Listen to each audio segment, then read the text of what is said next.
Good morning student. हमने last lecture में हमारा करंट ट्रांसफार्मर और जो हमारा पोटेंशियल ट्रांसफार्मर है उसके बारे में देख लिया था। ठीक है, उसके बाद हमें जो प्रोटेक्शन के लिए ट्रांसफार्मर यूज होते हैं उसके एडवांटेजेस क्या है वो भी हमने देख लिया। ठीक है, तो आज हम देखते हैं कि प्रोटेक्शन के लिए ट्रांसफार्मर यूज होता है वो, और नॉर्मली जो हमारा इंस्ट्रूमेंट ट्रांसफार्मर है उसके दोनों के बीच का डिफरेंस क्या है वो देखेंगे। ठीक है, तो आज हम स्टेप बाय स्टेप एक एक पॉइंट में देखेंगे। ठीक है, तो फर्स्ट ऑफ ऑल है कि प्रोटेक्टिव ट्रांसफार्मर और प्रोटेक्शन ट्रांसफार्मर हम जिसे बोलते हैं वो, और दूसरा जो हमारा वो इंस्ट्रूमेंट ट्रांसफार्मर नॉर्मली जो हम इंस्ट्रूमेंट के लिए यूज करते हैं वो। ठीक है, वो है तो दोनों सीटीपीटी, पर हम इसको इंस्ट्रूमेंट के लिए यूज करते हैं और एक को प्रोटेक्शन के लिए यूज करते हैं, उसके बीच के डिफरेंस। तो प्रोटेक्शन ट्रांसफार्मर है उसमें सेचुरेशन का प्रॉब्लम हमें आज तक आ सकता है। ठीक है, तो सेचुरेशन का प्रॉब्लम कब आएगा कि जब हमें हाई फॉल्ट करंट फ्लो होगा तब हमें सेचुरेशन का प्रॉब्लम आएगा। ठीक है, कि जब हमारा कोर में से हाई करंट फ्लो होगा, क्योंकि जो हमारी प्राइमरी करंट है वो सेकेंडरी पे डिपेंड तो है ही नहीं। ठीक है, तो हमें उसमें सेचुरेशन का प्रॉब्लम, कोर सेचुरेट हो जाएगी और उसके बाद वो हमारे डिजायर फंक्शन काम नहीं करेंगे। ठीक है, और जो हमारा इंस्ट्रूमेंट ट्रांसफार्मर है वो सेचुरेशन से प्रॉब्लम नहीं है, क्योंकि वहां पर हमें डीजल पता है इतना करंट है, इतनी करंट लिमिट है, वहां पर हम दे सकते हैं। ठीक, पर उसमें जो एयर गैप वाला डिस्टेंस है, एयर कोर हम यूज करते हैं वो हम रेयरली यूज कर सकते हैं। ठीक है, क्योंकि एयर कोर में हमें ज्यादा मैग्नेटिक डेंसिटी चाहिए, उसके लिए ज्यादा करंट की रेटिंग चाहिए। ठीक है, तो ये हमारे लिए एडवांटेजेस बोलो तो सेचुरेशन नहीं है वो एडवांटेजेस, और एयर डेंसिटी वाला हम डिसएडवांटेजेस में कन्वर्ट कर सकते हैं। ठीक है, फिर है प्रोटेक्टिव ट्रांसफार्मर। तो प्रोटेक्टिव ट्रांसफार्मर में क्या है कि जो यहाँ पर जो फेज एरर है वो, और दूसरा है कि जो हमारा रेशियो एरर। तो रेशियो एरर में क्या है कि हम समझ लीजिए कि यहाँ पर 100 एम्पियर फ्लो होता है तो हमें 1 एम्पियर दिखाना चाहिए, ये नॉर्मली रेशियो ले रहे हैं। ठीक है, तो जो कई बार ऐसा है कि 1 एम्पियर नहीं दिखाता, 0.9 दिखाता है, 0.95 दिखाता है, 1.05 दिखाता है, वो रेशियो एरर है। और फेज एरर क्या है कि वो हम आगे देखेंगे कि अब फेज में कि हम आर फेज ले रहे हैं तो वो जीरो इंस्टेंट पे रेफरेंस पे काम करना चाहिए, पर वो कई बार क्या है कि जीरो रेफरेंस पे काम नहीं करता, वो कई बार 10 डिग्री 5 डिग्री अप डाउन होता है। क्यों?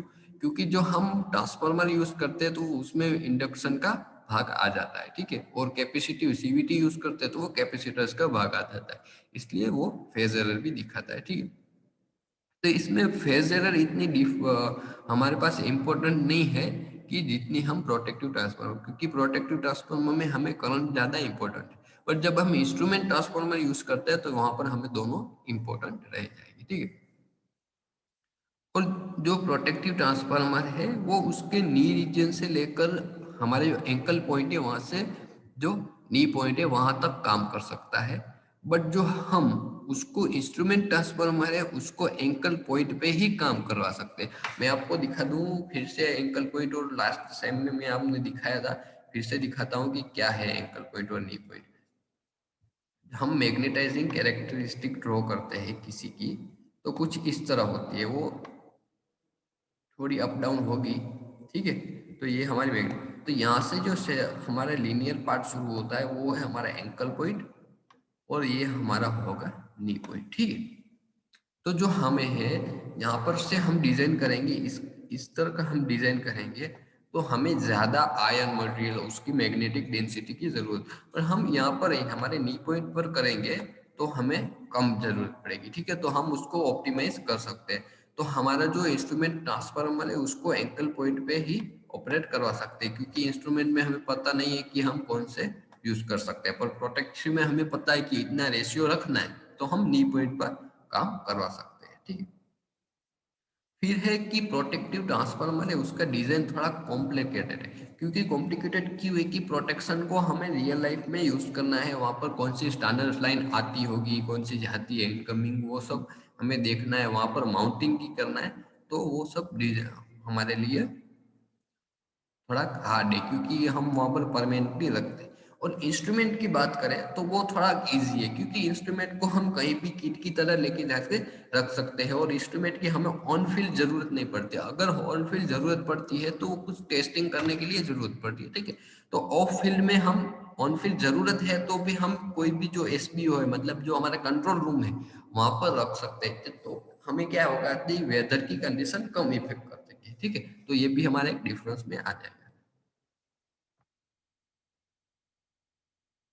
नेक्स्ट है कि पावर ट्रांसफार्मर और करंट ट्रांसफार्मर में डिफरेंस क्या है वो, ठीक है। तो पहले तो पावर ट्रांसफार्मर का फंक्शन क्या है, तो पावर ट्रांसफार्मर का फंक्शन है कि हमें एक जो वोल्टेज लेवल है वहां से दूसरे वोल्टेज लेवल तक उसको कन्वर्ट करना है, ठीक है। और करंट ट्रांसफार्मर का लेवल क्या है कि जो करंट की वैल्यू वो हायर वैल्यू से लोअर वैल्यू तक कन्वर्ट करना है, ठीक है। वो पावर ट्रांसफार्मर में जो हमारी प्राइमरी वाइंडिंग की जो करंट रेटिंग है वो डिपेंड करती है सेकेंडरी वाइंडिंग की करंट वैल्यू पे, ठीक है, मतलब लोड पे। बट करंट ट्रांसफार्मर में ऐसा नहीं है, प्राइमरी जो की रेटिंग है वो सेकेंडरी पे डिपेंड नहीं करती, बट सेकेंडरी के वोल्टेज इंड्यूस हुए हैं वो प्राइमरी पे डिपेंड करते हैं, ठीक।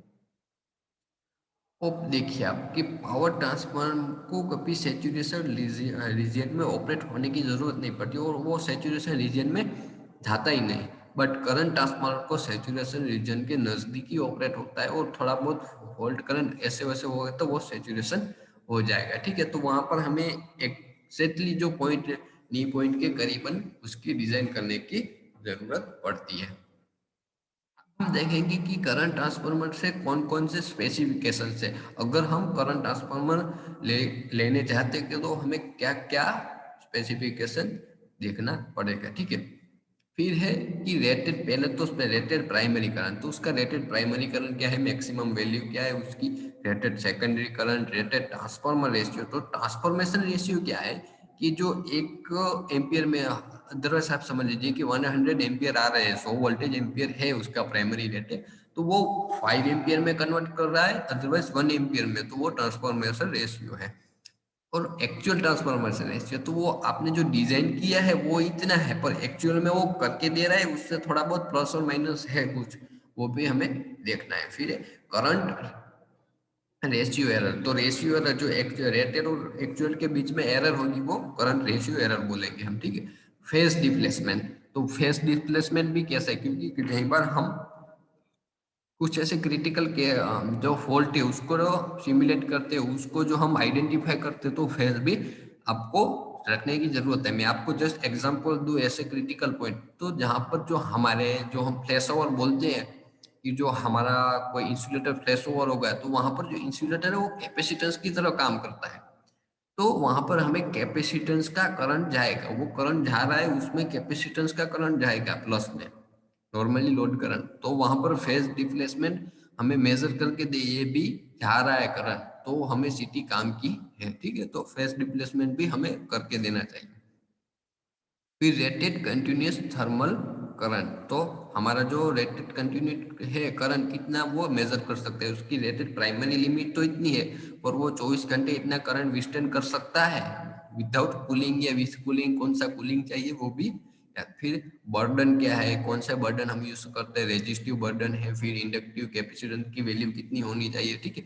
फिर बर्डन की जो वैल्यू है, रेटेड बर्डन कितना है वो भी। फिर rated output, rated frequency, rated voltage, वो सब हमें स्पेसिफिकेशन में आएंगे। हम देखेंगे कि construction of the current transformer, तो एक हमारा कंस्ट्रक्शन है वो है वाउंड टाइप और दूसरा है बार टाइप। तो वाउंड टाइप में क्या है कि हमारा जो नॉर्मली जो ट्रांसफार्मर बनता है वो हमारा वाउंड टाइप होगा, और बार टाइप में क्या है कि जो रिंग टाइप है, वो आप देखते होंगे कि सबमर्सिबल मोटर्स में जो आपकी यहाँ पर खेती बाड़ी होगी वहां पर यूज करते हो, एक इतना रिंग टाइप का यूज करते हैं, वो बार टाइप सिटी है, ठीक है। तो उसके बारे में देखेंगे। तो पहले तो आप देखिए कि वाउंड टाइप की सिटी, तो वाउंड टाइप में क्या है कि नॉर्मली जो हम ई और सेल और कोर टाइप की यूज करते थे वही है। तो उसमें क्या करते हैं, कोई इस सिटी में कोई एक रिंग को वो प्राइमरी बना देते हैं और वहां से करंट फ्लो करवाते हैं। हम यहाँ पर देखिए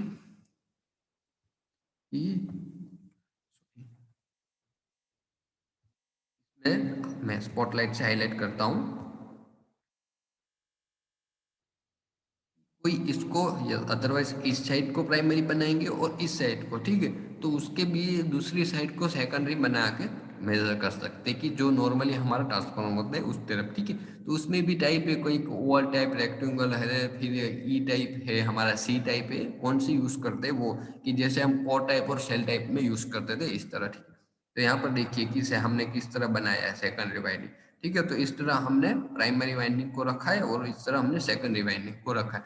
तो इस वाउंड टाइप में इतना होता है, ठीक है। और जो हमारी दूसरी है बार टाइप, तो बार टाइप में क्या होता है कि आप पहले देख लीजिए, रिंग, कोई एक रिंग होती है, वहां उसको बार बोलते हैं, उसको एक साइड प्राइमरी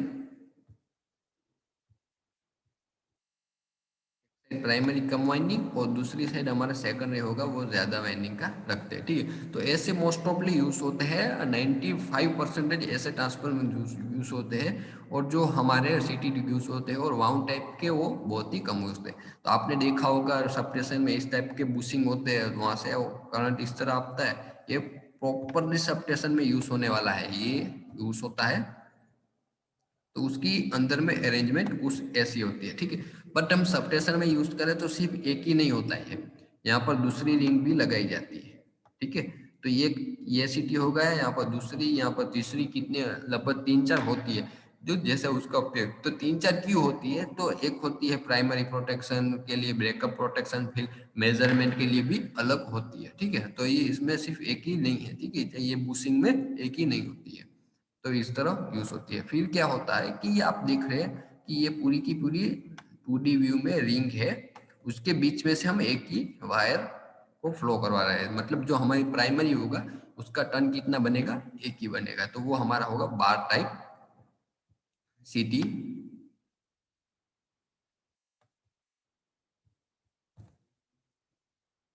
तो हम एरर इन सिटी है, फिर हमारा फेज एरर है, बर्डन इन सिटी, वो सब हम नेक्स्ट लेक्चर में देखेंगे। तो अब तब तक हम रिकेप कर लेते हैं कि हमने क्या, तो बार टाइप सिटी वो 95% बार टाइप सिटी यूज होते हैं जो हमारी पावर सिस्टम में, वो आपको ध्यान में रखने हैं। फिर वाउंड टाइप है वो इंस्ट्रूमेंट जो है उसमें यूज होते हैं, वो भी इंस्ट्रूमेंट में भी कुछ ऐसे हमारे पास पॉइंट है कि वो हम मोस्टली यूज इसको नहीं करते, इंस्ट्रूमेंट में भी 95% हमारे सिटी और बार टाइप सिटी यूज होते हैं, ठीक है। फिर इसका स्पेसिफिकेशन कौन सा होना है, रेटेड जो करंट ट्रांसफार्मर है, रेटेड प्राइमरी मेन, तो इसमें क्या है कि कौन कौन से स्पेसिफिकेशन मेन है। यहाँ पर देखिए कि rated primary current, transformer ratio,